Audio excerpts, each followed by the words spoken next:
He put me on the bed and he was just kicking on my lower back, and it was so painful. It was so painful. After he stripped me, he made me do sit-ups, like uthak baithak, and he asked me to do 200 of them, but I could only do 50, and after that I just begged for mercy.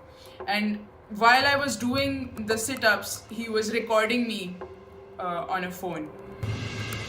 People still in a society who cannot believe that a husband can rape his wife. Domestic violence isn't foreign to India. I'm sure we've all witnessed acts of violence or even heard about them. Our country is, in fact, a hub for such atrocities. Take into consideration the caste system and the patriarchal practices of our society, and it only adds fuel to the fire. The World Health Organization has defined violence as the intentional use of physical force or power, threatened or actual, against oneself, another person, or against a group or community that either results in or has a high likelihood of resulting in injury, death, psychological harm, or deprivation. There's 4 types of violence. It can be physical attacks, sexual attacks, psychological attacks, and deprivation. Based on the relationship between the victim and the perpetrator, violence can further be divided. Self-directed violence is the violence where the perpetrator and the victim are the same person. So this could include suicide and even acts of self-harm. Then there's interpersonal violence, which refers to violence between individuals, and it includes mostly acts against family members, elders, and even intimate partners. Domestic violence against women comes under this bracket. It's quite obvious that domestic violence is a threat and violation of the basic human rights possessed by every human being.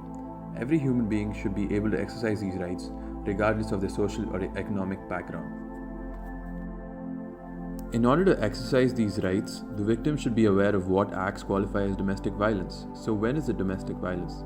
It's when the perpetrator calls you names, insults you or puts you down, hits, kicks, shoves, slaps, chokes or otherwise hurts you, your children or your pets, threatens you with violence or a weapon, forces you to have sex or engage in sexual acts against your will, blames you for his or her violent behavior or tells you that you deserve it, threatens to tell friends, family, colleagues, and community members of your sexual orientation or gender identity. But then again, domestic violence doesn't necessarily include physical abuse. It may also include verbal abuse, like your partner telling you or trying to control you in what you wear, how you spend your money. It may even include your partner getting angry when drinking alcohol or using drugs. It may also include your partner preventing you or discouraging you from going to work or school or seeing friends or family members. And the reality is that these acts are almost taking place every day, probably even right now as we speak. Let's look at the stats which speak for themselves. Gender-based violence has never been a stranger to India. Overall, 1/3 of women have experienced physical violence. Slapping is the most common act by husbands. 34% of married women say their husbands have slapped them. 15% say their husbands have pulled their hair or twisted their arms. And 14% have been pushed, shaken, or had something thrown at them. 1 in 10 married women have experienced sexual violence at the hands of their husbands.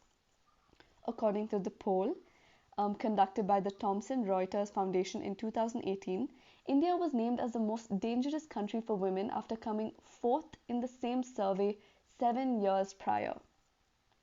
With respect to the pandemic, data shows us that domestic violence complaints are currently at a 10-year high.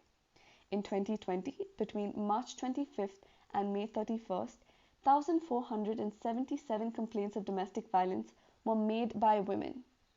This period recorded more complaints than those received between March and May in the previous 10 years. The sense of isolation, financial and medical anxiety, along with the sinking economy accompanying the deadly pandemic, have increased the frequency of terror within homes and have most certainly challenged the concept of escape for the victims. Other services such as hotlines, crisis centers, legal aid and protection services may also be reduced, making it very difficult for women to access the few sources of help that would usually be available. However, Even this unusual spurt is only the tip of the iceberg, as 86% of women who experience domestic violence do not seek help in India. Among the 14.3% of victims who sought help, only 7% reached out to relevant authorities, the police, doctors, lawyers, or social service organizations. These statistics make it clear that domestic violence is widespread and not just a problem of the past. What's even more devastating is that this problem is not just confined to the uneducated. Here is an appalling video that flooded social media of a man thrashing his wife.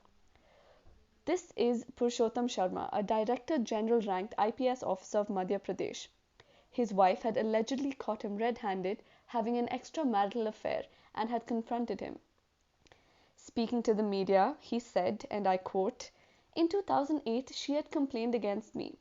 But the point is, since 2008, she has been living in my house, enjoying all facilities and traveling abroad on my expenses.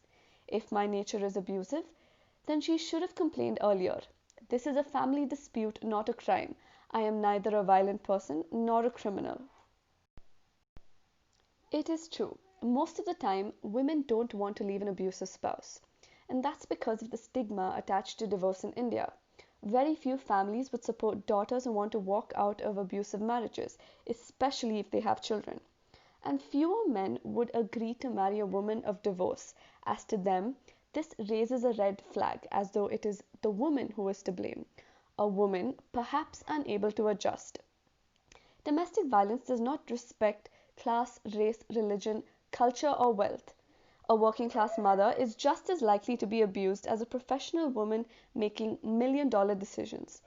There are many myths, but the reality is that domestic violence is not caused by alcohol, drugs, unemployment, or stress. Overwhelmingly, domestic violence is experienced by women and the perpetrator is male. And largely, this is due to the patriarchal society we live in, where men hold all the power. Women are most often considered a mere commodity, one belonging to their fathers or husbands. And in many cases, where men feel threatened by a woman's position or have the need to feel power, he does this by asserting this power over a woman, by assaulting her, as power is relative. You wouldn't have any meaning to power if there isn't someone weaker, someone to wield this power over. What we're trying to say is men don't abuse women because society tells them it's okay. They do it because society tells them they are entitled to be in control. Is domestic violence a legally punishable offense? Yes. In India, more than 30% of women have been subjected to domestic violence at some point in their lives, yet nearly 75% of those did not seek help from anyone. For those who do, by confiding in close family members, the crime often gets brushed off as a private or family matter that doesn't require outside legal intervention. Is domestic violence a crime only when it's perpetrated by a spouse? No. Domestic violence can be perpetrated by any person who is or was in a domestic relationship with the victim. Only a woman who is or was in a domestic relationship with the aggressor can take action under the Protection of Women from Domestic Violence Act 2005. While the statute specifically defines the aggressor as any adult male person, a number of Supreme Court judgments have held that even a woman can be an aggressor against another woman for committing and or aiding and abetting acts of domestic violence. In order to take action against domestic violence, a first legal step would be to approach the police for help or to seek the help of a protection officer appointed by the government to assist victims of domestic violence, or approach the organization or authority that is most easily accessible. It may be useful to consult a lawyer and have the support of an NGO or a women's rights organization in such matters. In taking any of these steps, he or she will need to be prepared to narrate the acts of domestic violence committed against you in order to seek remedial action from these authorities. Lastly, the aggressor may also be given a jail term for up to 3 years and a fine in accordance with the law, or the court may initiate an action of contempt of court for disobeying its previous orders. The 2012 National Crime Records Bureau Report of India states a reported crime rate of 46 per 1 lakh, rape rate of 2 per 1 lakh, dowry homicide rate of 0.7 per 1 lakh, and the rate of domestic cruelty by husband or his relatives as 5.9 per 1 lakh. The results show that 16% of women had reported experiencing physical forms of domestic violence, 25% sexual form, 52% psychological, and 56% reported any form of domestic violence. Violence against women is a serious problem in India. Overall, one-third of women aged 15 to 49 have experienced physical violence, and about 1 in 10 have experienced sexual violence. In total, 35% have experienced physical or sexual violence. According to the CDC, 1 in 4 women and 1 in 7 men will experience physical violence by their intimate partner at some point during their lifetimes, and about 1 in 3 women and nearly 1 in 6 men experience some form of sexual violence during their lifetimes.